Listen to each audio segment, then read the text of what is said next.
What's up guys, Ryan here from Mud Gunner, and today we are at SHOT Show, and as you can tell, it is pretty dead in here. It's not like previous years where there's tens of thousands of people between the aisles, so it's pretty nice. I'm going to show you some new stuff that's coming out that I think is cool. I know there's a lot of new stuff that I won't get, but hopefully you guys like what I show you. We are here at Daniel Defense's booth, and they have their normal lineup like always. They make amazing rifles, but now they have some new ones out. So they have their R3 series, which is basically like the Mark 18 or the M4A1 rail, but now it's a two-piece M-LOK rail instead of the Picatinny quad rail. So this is the standard M4A1. Their rails are really solid and really nice, and they basically just redesigned it into an M-LOK, and then on top of that, now they have ambi lowers. So you have an ambi mag release. If we flip this around, you have an ambi bolt catch. So that is a really nice feature that they're putting on all their new rifles, or at least these new R3s. And then one thing, if you're a Daniel Defense nerd, if you bought one that was like in 2015 or earlier, the model was M4 carbine. And then if you bought one like right now, if you went into a store or in the last few years, they were stamped DD-M4, but now they changed it to DD4 carbine. So now there's 3 variations of the lower. And yeah, that's just if you like the stamps. So I have an M4 carbine lower, and then I have 2 DD M4 lowers, and now I have to get one of these R3s with the DD4 carbine lower. But yeah, it is a super sweet rail. It feels really good. Like I said, it's still 2-piece, and it's about the same size as the M4A1 rail. It's not as slim as some of their 1-piece rails like the V7s or the V11s, but it's a really nice rail. If we come around the corner here, they have the Mark 18 version of it, and it is just as nice. But yeah, those new ambi lowers are really cool, and I think that was a good innovation on their part. We can't stop on this side without talking about the ISR as well. These have been out for a couple years, but I still love looking at them. So this is their integrally suppressed 300 blackout, and this is a 1-stamp item because it's integrally suppressed. That suppressor is permanently attached to the gun, so you don't need to do the tack stamp on the suppressor and the rifle. It's just a 1-stamp item. So if you don't want to pay $400 in tack stamps, that is a very good option for you. So if we cross the aisle here and go to EOTech's booth, they have their new E-Flex sight, and this is pretty cool as well. So this is their new, if it'll focus, this is their new micro red dot, or their micro reflex sight. This one is not, it is a push button red dot. The battery cover is on top, which I like, because if you have like an RMR, you have to take the whole optic off to change the battery. It's not the end of the world, but it is a nice feature to have your optic stay on the gun while you do that. That camera's not going to pick it up as good in here, but it's a standard red dot sight, and it looks pretty clear, and the price point is amazing on these. So if we walk over here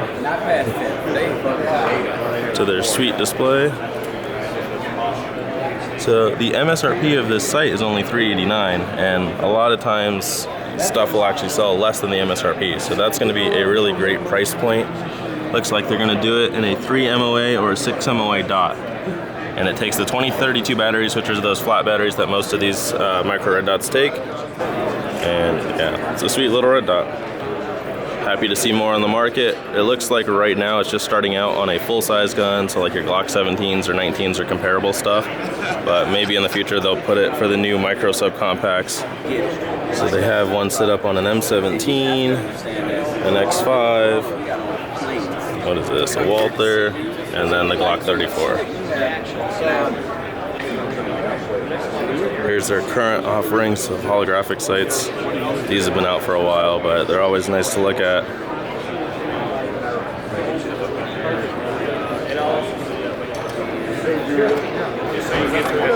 Have you ever walked around SHOT Show and randomly bumped into Travis Haley's son? Go ahead and hit that subscribe button. Just kidding. This is Grand Thumb. He's awesome. He's meeting some fans here at Norma, and yeah. Thank you for Norma Ammunition Fox. Yes. Edit that out. Nope. All right. Well, thank you for being on. Thank you, man. Appreciate you. Yep. when you meet people that you really look up to on like YouTube and the internet here at SHOT Show, and they are like so down to earth and they're like willing to take pictures with you, or like Grant them being in my YouTube video, it's just awesome. For us as like, you know, the fans, we want to thank you guys, because every YouTuber or Instagram or whoever influencer I've met here, they've been so down to earth and are willing to talk to you, not just brush you off and rush you out. So thank you guys. Grantham, if you ever watch this video, I hope you enjoyed. Thanks.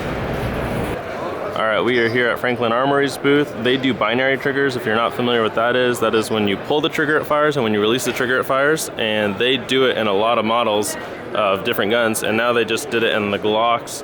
And we have Ryan here. He's going to kind of talk us through the Glock binary. Yep. So this is the GS173 model, brand new for SHOT Show 2022. Basically, it's like our other binary trigger systems, where it's got multiple modes. When the selector switches up, it's in semi-auto, just performs like a generic semi-auto would. When you switch it into binary, it fires on pull and fires on release. It's got a safety feature as well, where if you fire that first shot and you don't want to release your second shot, you can cancel it by just switching into semi-auto and releasing. Just resets, just like it normally would. These are going to come with a drop-in trigger assembly that takes about the same install as like an OEM Glock assembly would. And also a semi-stripped slide. Won't come with barrel or recoil spring, but it's going to have all the other fun business we need here in the back to make all the magic work. We're thinking these are going to be available hopefully sometime this summer, and the very conservative projected MSRP right now is $899, but we have some stuff to work out first, and we're hoping to maybe bring that down a little bit if we can. So yeah, thanks. That's sweet. Thank you for showing me. I got to shoot it on Monday, and it was a lot of fun to shoot. It'd be really nice to do it as a stock, but I assume most people are gonna shoot it as just a pistol. And how is it as far as control on just a pistol without the stock?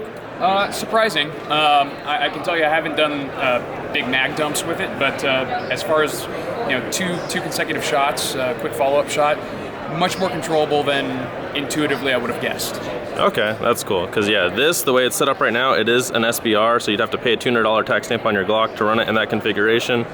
But it'll still be pretty cool as just a regular pistol. So sweet, thank you, Ryan. Absolutely. And again, we are at Franklin Armory.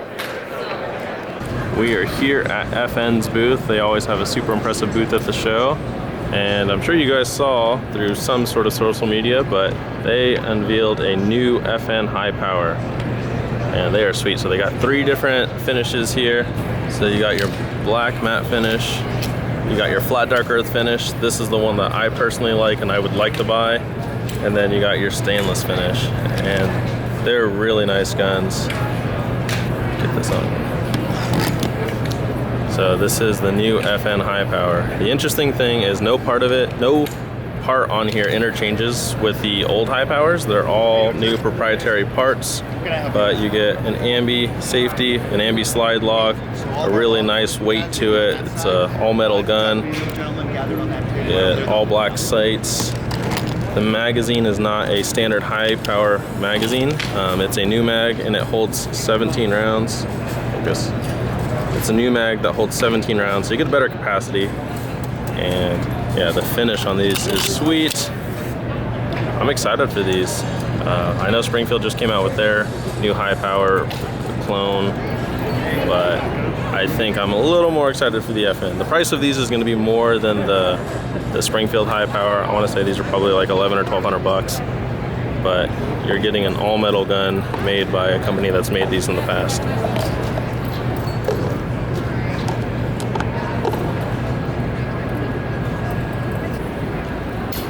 They have them in a few locations here.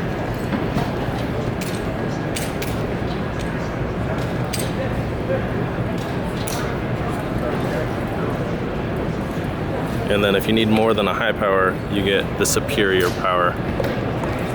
20 mil. Looks like it's fresh out of Halo.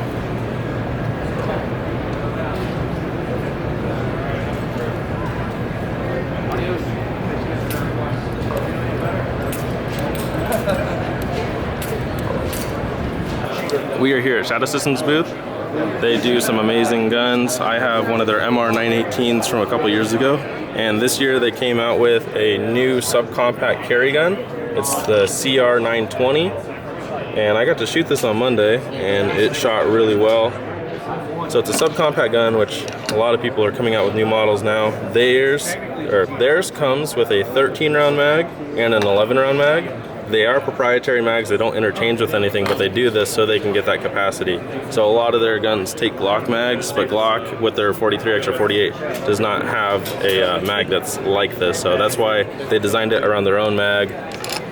But for the money, you get a really nice gun. It's got an optics cut. This even needs to focus. You get an optics cut, you get your night sight, and then with their sight specifically, the cut in the slide is low enough to where you don't have to buy suppressor sights. You can co-witness with your iron sights and the dot. So I think that's a really nice feature. You get a really nice spiral fluted barrel and really nice cuts in the slide and a really nice texture on the grip. You get a good mag release, a light trigger, and it just ends up being a really nice gun to shoot. And yeah, that capacity is good. So 13 plus 1 so 14 total. So their current series is the MR series. They do an MR 920 and a DR 920. The MR 920s are like a Glock 19 profile. Their DR 920s are a Glock 17 profile. They also have an XR now, which is a 19X profile. But they came out with this DR 920P, and it is a compensated gun. It is pretty nice to shoot. I got to shoot this on Monday. The recoil was very minimum, and if you notice, your front sight is attached to that compensator, so when your slide racks, the front sight stays there, which is pretty cool. I don't have hands to rack the slide, so let me hold my camera. So when you shoot, your sight stays there, which will help you stay on your target.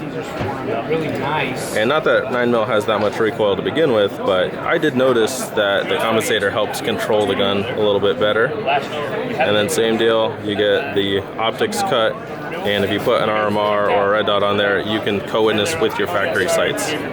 So that is a good feature that they have on there. And this does take Glock 17 mags.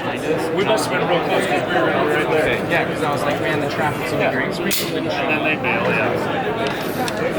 Awesome. Here's one with a new E-Flex sight. I'm excited to try one of those sights. The camera's not going to pick up the red dot very well, but looking through it in person, it's really nice. I dig it. I want to get this gun, and then maybe I get one of these E-Flex sights to put on there. And I have a Shad Assistant MR918, which is their model from a couple years ago, and I'm running a Trujicon RMR on there. I ran that gun in the tactical games in October, and it did amazing.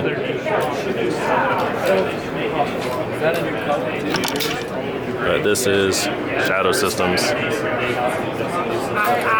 Alright guys, that is a wrap for the video today. I hope you enjoyed it. Wanted to show you some stuff that I thought was cool. Obviously there's so much cool stuff around here, it's just hard to show it all, and I didn't want to make an hour-long video. So thanks for watching, and yeah, I'll see you guys next time.